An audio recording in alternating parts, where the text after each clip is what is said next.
이제 우리 마음을 모아서 하나님께 영과 진리로 나아가도록 하겠습니다. 잠시 기도하겠습니다.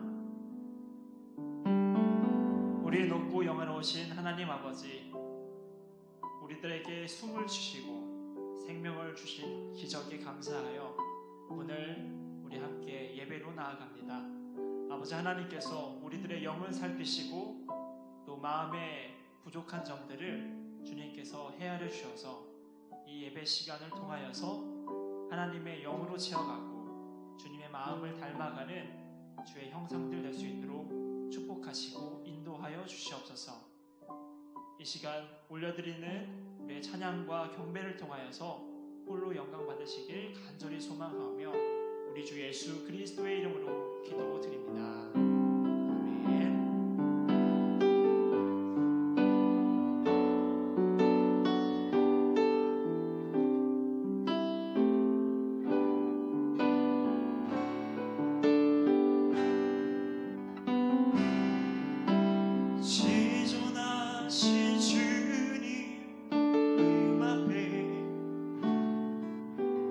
모두 무릎 꿇고 다 경배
주를 위한 이곳에 예배하는 자들 중에 그가 찾는 일이 없어 주님께서 슬퍼하시네.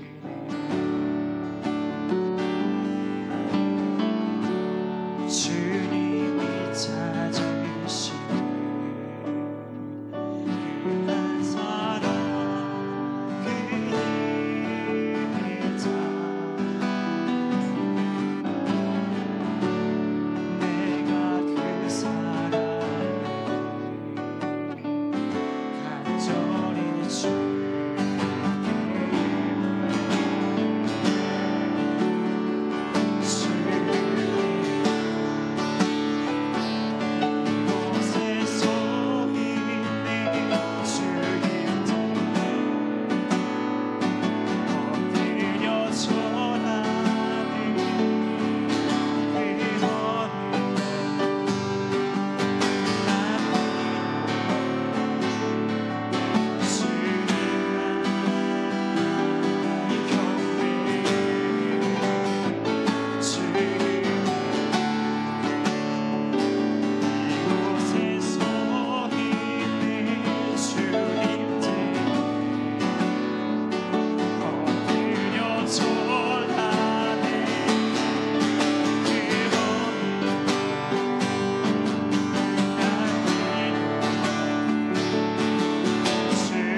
이 시간 잠시 기도하시며 나아가실 때에 우리 사순절 기간 동안에 우리가 하나님께 온전한 예배자가 되기를 소망하는 마음을 가지고 하나님 주의 성전에서 예배드리게 하는 예배드리는 우리 모두가 되게 하옵소서.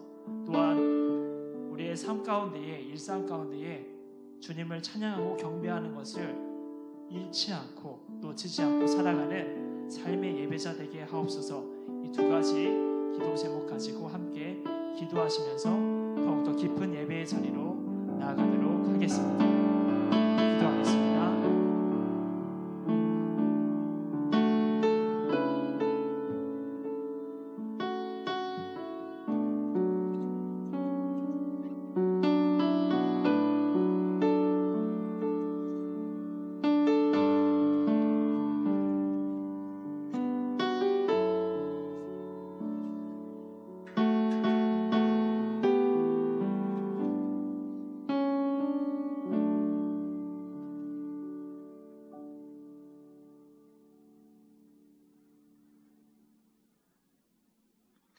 네, 오늘 우리에게 주시는 하나님의 말씀은 마태복음 4장 1절에서 11절까지의 말씀입니다.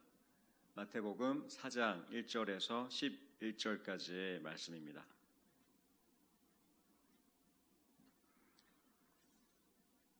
저와 여러분이 한 절씩 교독하시겠습니다. 그때 예수께서 성령에게 이끌려 마귀에게 시험을 받으러 광야로 가사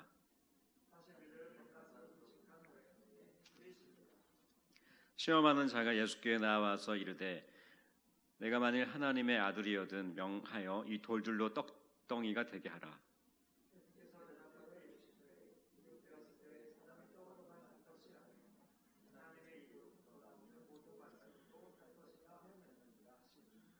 이에 마귀가 예수를 거룩한 성으로 데려다가 성전 꼭대기에 세우고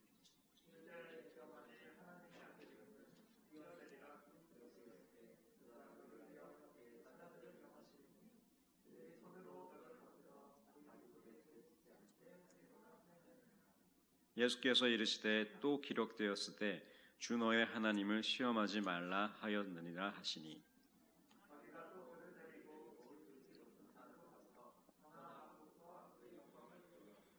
이르되 만일 내게 엎드려 경배하면 이 모든 것을 내게 주리라.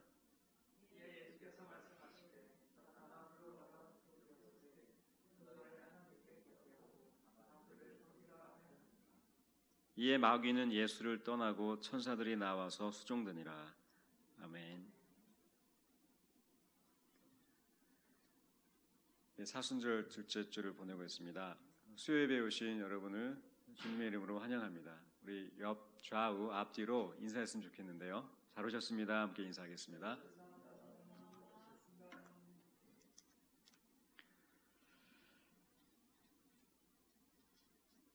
요단강 잔잔한 강물이 흐르는 그곳에 두 사람이 서 있었습니다. 예루살렘과 온 유대 그리고 요단강 사방에서 몰려든 수많은 인파 속에 두 사람은 서로를 마주보고 있었습니다. 그 순간 담대히 세례를 베풀며 회개와 복음을 선포했던 커다란 외침이 멈췄습니다. 세례받기 위해 몰려든 군중들의 소란스러운 기다림도 잠잠해졌습니다. 그들 속으로 찾아온 한 사람 때문에 요단강의 세례 현장이 고요해졌습니다. 세례를 베풀던 그에게 도저히 감당할 수 없는 누군가가 찾아왔습니다. 내 뒤에 오실 나보다 능력 많으시니 그의 신발끈을 풀기도 감당할 수 없는 성령으로 세례를 베푸신다는 그분이 드디어 오셨습니다. 그분이 세례를 요청하셨습니다. 자신에게 세례를 베푸길 부탁했습니다. 마치 이것은 왕의 부탁 같았습니다. 세례를 베풀던 그는 갈릴리에서 오신 그분의 요청에 흔쾌히 응하고 싶었지만 두렵고 떨리는 마음은 그렇게 할 수가 없었습니다. 그러나 세례를 베풀 수 없다는 사양보다 세례를 베풀라는 설득이 더 강했는지 마침내 정중한 사양 앞에 순종할 수밖에 없는 그분의 요청이 허락되었습니다. 그리고 잠시 후 역사상 가장 위대한 세례식이 거행되었습니다. 세례 요한이 엄숙히 세례를 베풀었습니다. 그리고 예수님은 겸허히 세례를 받으셨습니다. 내 사랑하는 아들이요 기뻐하는 자라는 하늘의 음성이 예수님의 세례를 축하해주며 하나님의 아들 세상을 구원할 메시아의 권위를 드러내 주었습니다. 이것은 세상을 향한 우리를 위한 엄숙한 선포였습니다. 요단강 그곳 세례 현장에서 놀라운 축제가 펼쳐지고 있었습니다. 하늘과 땅이 기뻐하는 감격스러운 순간이 진행되고 있었습니다. 그때에 예수께서 성령에게 이끌려 그런데 그때 예수님이 발걸음을 옮기셨습니다. 축하받으시며 찬양과 영광을 받으셔야 할 그 자리에서 내려오셨습니다. 마태는 본문 1절에서 그때라는 단어를 사용하고 있는데 이것은 장면을 전환시켜주며 독자들로 하여금 중요한 장면으로 이끌어주고 있는 부분입니다. 헬라어 원어로 토테라는 이 단어가 마태복음에서 무려 90번이나 사용되었습니다. 그만큼 예수님의 생애 중에 중요한 장면을 독자들에게 전환시켜주며 명확히 보여주기 위해 자주 사용되었습니다. 마태복음은 예수님 공생애를 시작하는 첫 번째 세례 장면에서 그때의 이 단어로 전환점이 되어 두 번째 시험 장면으로 이 공생애가 펼쳐지고 있는 곳으로 우리를 안내하고 있습니다. 그렇게 예수님은 세례로부터 시험 장소로 이동하시게 되셨습니다. 세례를 받으신 요단강 그곳, 마치 왕위 즉위식 같았던 영광스러운 자리를 호련히 떠나셨습니다. 벅찬 기쁨을 뒤로하고 시대를 향한 사명과 비장한 마음으로 이동하신 예수님. 세례 후 그분을 기다리고 있던 것은 40일간의 긴 여정이었습니다. 요단강을 떠나 도착한 곳은 메마르고 황량한 곳이었습니다. 요단강의 풍요로움으로부터 광야의 빈곤으로 그리고 수많은 군중들로부터 오직 홀로 있어야 하는 곳이었습니다. 예수님이 도착하신 곳은 바로 쓸쓸한 광야였습니다. 성령은 예수님을 이끌어 이곳 광야로 오게 하셨습니다. 마가복음에서는 이곳을 사람은 없고 짐승만 있는 적막한 곳이라고 표현하고 있습니다. 네, 그곳은 적막하고도 험한 광야였습니다. 광야는 철저하게 홀로 지내며 추위와 배고픔을 이겨야 했던 고독한 곳이었습니다. 그곳에서 예수님이 머물고 계셨습니다. 40일간의 시간, 그렇게 그분의 주림과 금식이 끝이 났습니다. 그리고 예수님을 기다리고 있던 것은 바로 시험, 광야의 시험이 그분을 기다리고 있었습니다. 먼 옛날 애굽을 탈출했던 선조들이 40년 광야에서 받았던 시험, 그들은 실패했던 이 시험이 이제 예수님 앞에 놓여 있었습니다. 40일 동안 밤낮을 지새우며 금식하신 예수님, 그 금주림 앞에 첫 번째 시험이 찾아왔습니다. 만약 하나님의 아들이라면 돌을 떡으로 만들라는 것이었습니다. 지금까지 잘 견뎌온 배고픔과의 싸움 끝에 돌로 떡을 만들라는 그 말은 예수님의 허기짐과 극한의 굶주림을 단번에 해결하기에 충분했습니다. 쉽고 간단한 시험이었습니다. 요단강 세례 후에 하나님의 아들이라는 신분 속에서 자신의 지위를 이용하지 않고 거대한 과업을 성취하기 위해 자신을 결핍 상태로 두신 지금 이 순간, 이 시험은 돌로 떡을 만들어 증명해내라고 하고 있었습니다. 그렇게 할 수 있었습니다. 실제로 고대인은 돌이 떡으로 바뀌는 이러한 물리적 변화를, 이 능력을 마술사에게서 있다고 믿었습니다. 새 출애굽으로 이끄실 예수님이 돌을 하늘에서 내려오는 떡, 만나로 바꾸시는 것, 이 시험은 예수님이 동시대인의 기대에 순응하도록 했습니다. 보여주면 이분이야말로 참 능력자라고 인정받기에 아주 중요한 쉬운 자리였는지도 모르겠습니다. 그러나 그러한 능력을 보이길 바라는 이 시험 앞에 그분의 대답은 명확했습니다. 사람은 떡으로만 살 것이 아니라 하나님의 말씀으로 살아야 한다. 그리고 두 번째 시험이 이어졌습니다. 예수님을 성 꼭대기로 데리고 올라가 뛰어내리라 합니다. 하나님의 아들이라면 뛰어내려도 하나님이 지켜주실 것이라는 거였습니다. 이 시험은 예수님이 하나님의 아들인 것에 대한 거센 도전이었습니다. 하나님의 아들임을 증명하면 내가 하나님의 아들로 인정해 주겠다는 것이었는데요. 예수님이 하나님의 아들됨에 대한 확신을 뒤흔들고 있었습니다. 요단강에서 들렸던 이는 내 사랑하는 아들이요 기뻐하는 자라, 여전히 마음속 울려 퍼지는 그 음성에서 마음을 확신으로 가득 차게 한 그 담대한 마음으로 하나님을 시험하지 말라며 두 번째 시험도 이겨내셨습니다. 이제 예수님을 향한 마지막 관문이 남았습니다. 엎드려 경배하라. 그러면 모든 나라와 영광을 다 주겠다는 너무나 거센 유혹이었습니다. 예수님에게 모든 권위를 주겠다는 도전이 다가왔습니다. 세상을 위해 구원의 길, 십자가로 향하시는 첫 걸음에 세상의 왕이 되라며 그분의 사명을 뒤흔들었습니다. 죽지 않고 다스리라는 이 편하고 쉬운 길을 제시했습니다. 창조주가 피조물에게 마땅히 받아야 할 영광을 취하라는 것이었습니다. 그러나 예수님은 단호했습니다. 그 시험을 향해 물러가라는 명령과 함께 이 땅에 오신 공생의 일을 시작하신 과업의 완수를 위해 주 하나님 한 분만 경배하고 섬길 것을 선포하셨습니다. 그렇게 40일간의 광야, 금식과 주림 속에 모든 시험이 끝났습니다.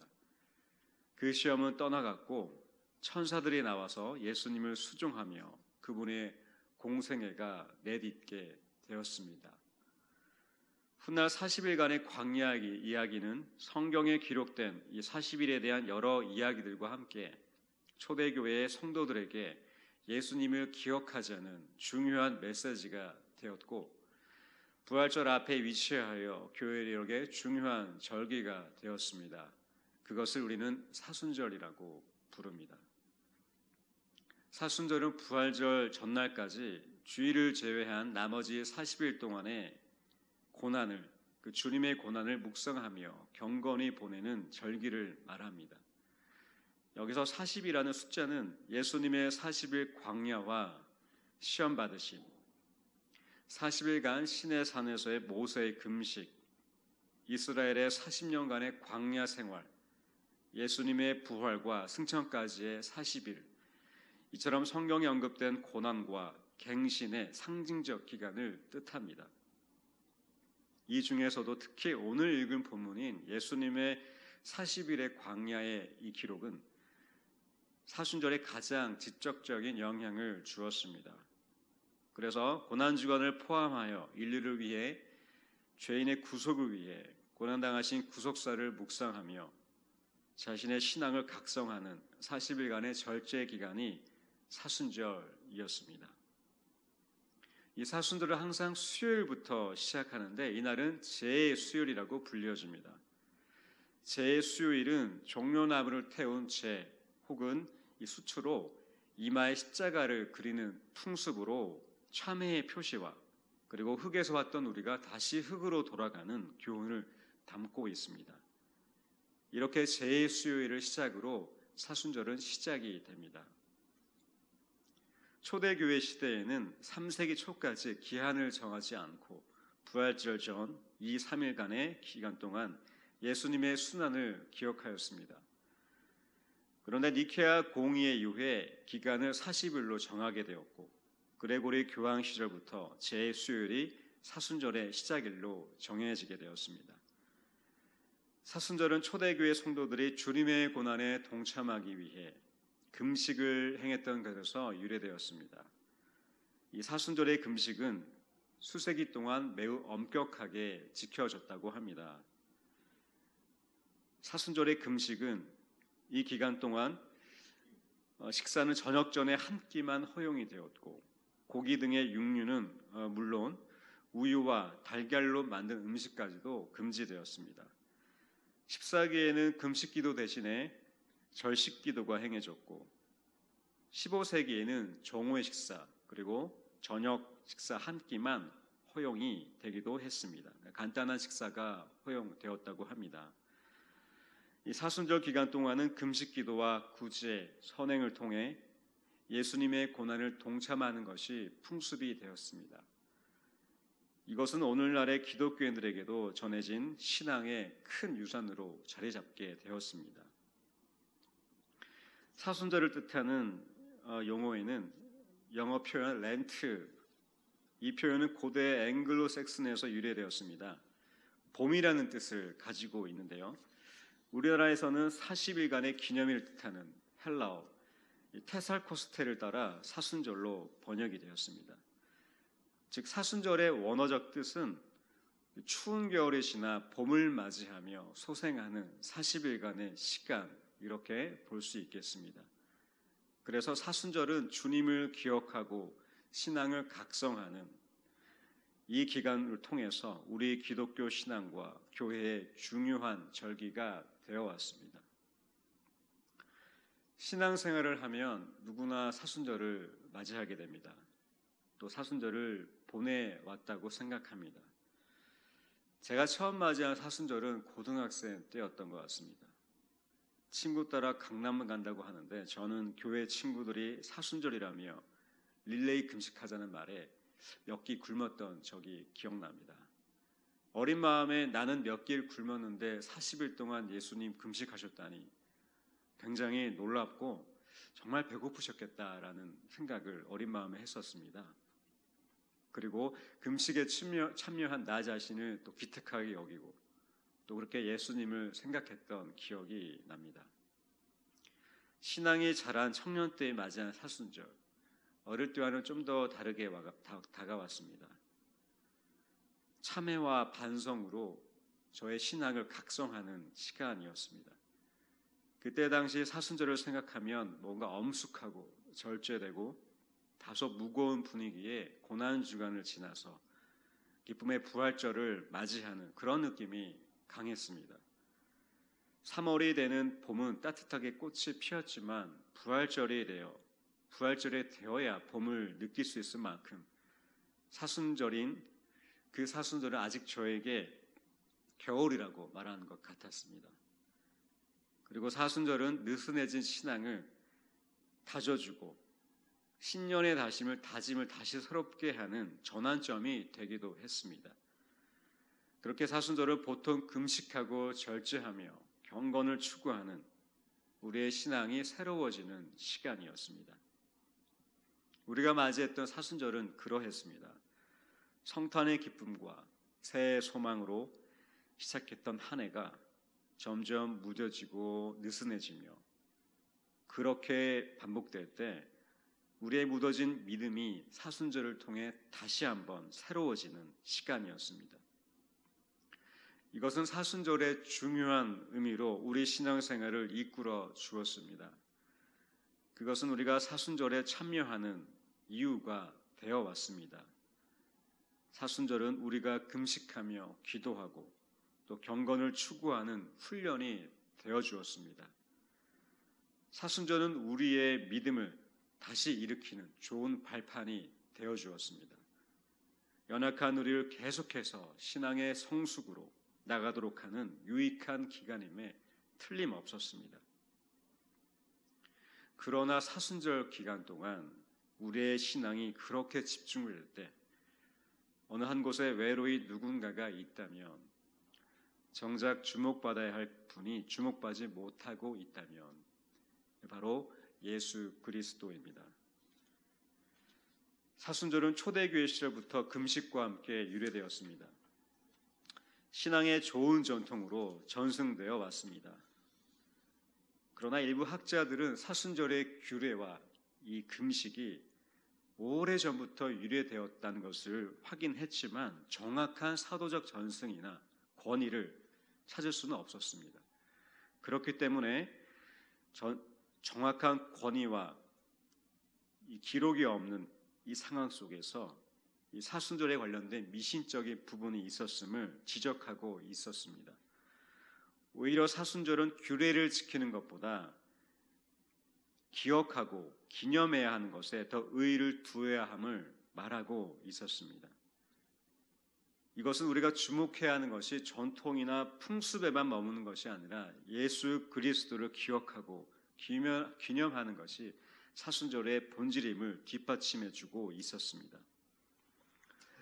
그렇습니다. 사순절 기간 동안 먼저 돌아봐야 하는 것은 우리의 신앙, 금식, 기도가 아닌 것 같습니다.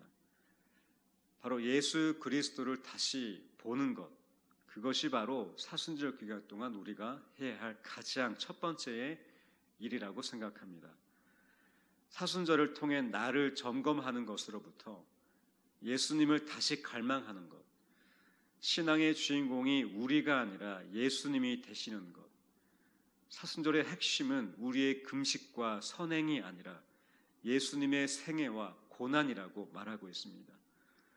요단강에서 나를 위해 세례받으시고 광야에서 나를 위해 시험 받으신 예수님을 경험하는 것, 그 공생의 애를 시작으로 십자가까지 걸어가신 나를 위해 그 언덕에 전진하신 예수님의 생애에 동참하는 것.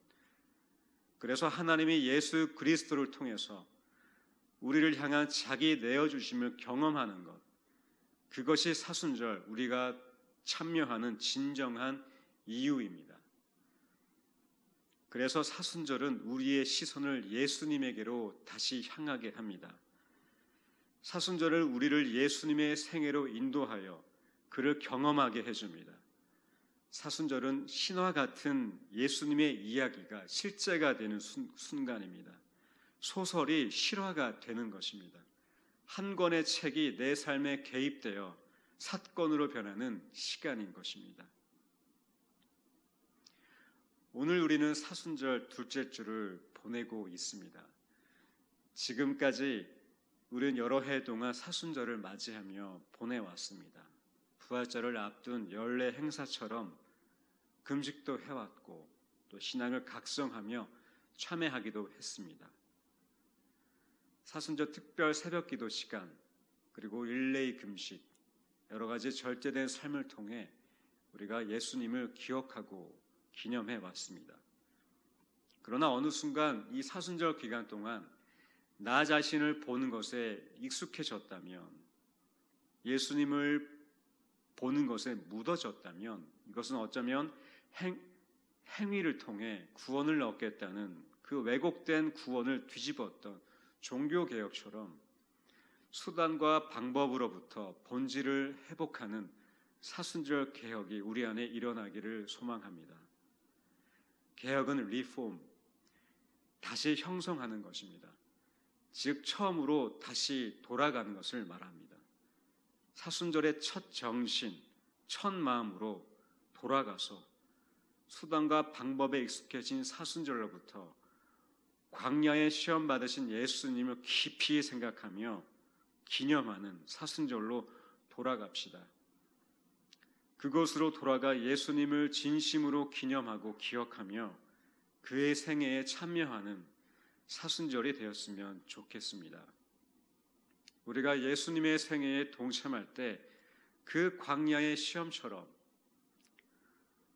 우리에게도 끊임없이 물어오는 질문들, 하나님 말씀 없이 떡으로도 살 수 있다는 도전과 하나님의 자녀가 맞는지 자녀됨의 확신을 흔들며 보여달라는 시대적인 요청, 그리고 하나님이 아닌 다른 것을 추구하여 지위와 명예를 얻으라는 손짓, 그 앞에 우리는 넉넉히 이길 수 있음을 믿습니다.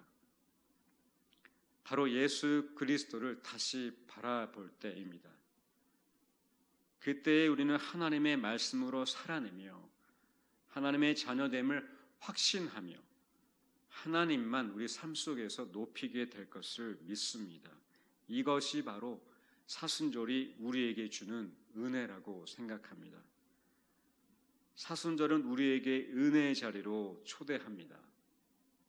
예수님을 다시 바라보게 하며 그가 내 인생의 중심이 되며 내가 예수님의 생애에 동참하도록 해주는 은혜의 시간이기 때문입니다. 사순절의 그 은혜가 저와 여러분에게 가득하기를 기도합니다. 그래서 더 나아가 시험의 연속인 이 광야 같은 매일의 삶 속에 사순절이 되어서 이 매일의 삶이 사순절이 되어서 예수님을 날마다 기념하고 기억하여 그의 생애에 참여하는 그리스도인이 되시기를 주님의 이름으로 축복합니다. 기도하겠습니다. 주님, 이번 사순절을 통해 나의 신앙을 바라봤던 것에서부터 예수님께 눈을 돌려 그 생애에 동참하고 싶습니다. 그때의 광야에서 시험을 이기신 것처럼 우리도 하나님의 말씀으로 살아가고 하나님의 자녀됨을 확신하며 하나님만 섬기는 그리스도인 되게 하여 주시옵소서. 예수님의 이름으로 기도합니다. 아멘.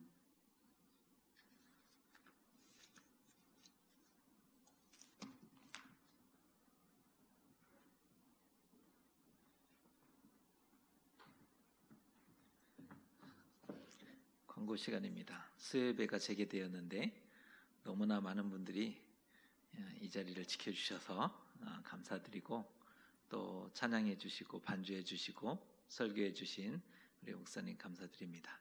수요예배가 잘 세워져서 또 주중에도 하나님의 말씀 또 듣고 또 은혜 받고 또 성장하는, 믿음이 성장하는 우리 바주교회 식구들 되었으면 좋겠습니다. 우리 다른 광고는 주보 참조해 주셨으면 좋겠고요. 오늘 첫 찬양 한번 다시 고백하고 주님 가르쳐 주신 기도로 수요 예배 마치도록 하겠습니다.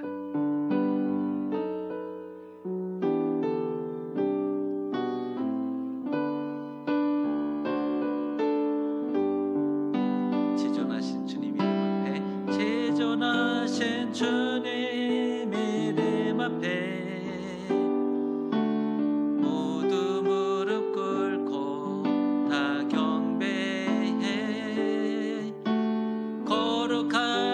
주님 보좌 앞에 엎드려 절하세.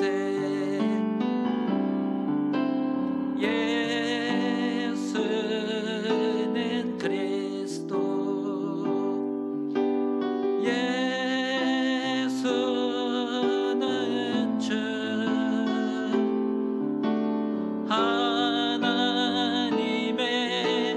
영으로 경배드리리. 다시 한번 고백합니다. 지존하신 주님 이름 앞에 모두 무릎 꿇고 다 경배해. 거룩하신 주님 보좌 앞에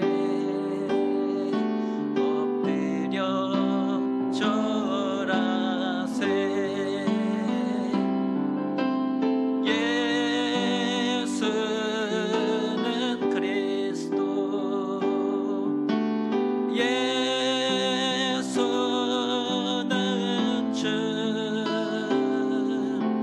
하나님의 영으로 경배드리리. 예수는 그리스도, 예수는 그리스도,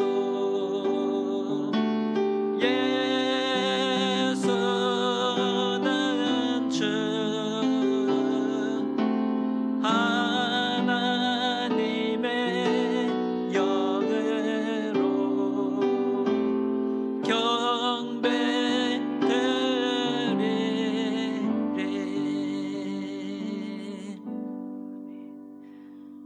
하늘에 계신 우리 아버지, 아버지의 이름을 거룩하게 하시며 아버지의 나라가 오게 하시며 아버지의 뜻이 하늘에서와 같이 땅에서도 이루어지게 하소서. 오늘 우리에게 일용할 양식을 주시고 우리가 우리에게 잘못한 사람을 용서하여 준 것 같이 우리 죄를 용서하여 주시고 우리를 시험에 빠지지 않게 하시고 악에서 구하소서. 나라와 권능과 영광이 영원히 아버지의 것입니다. 아멘.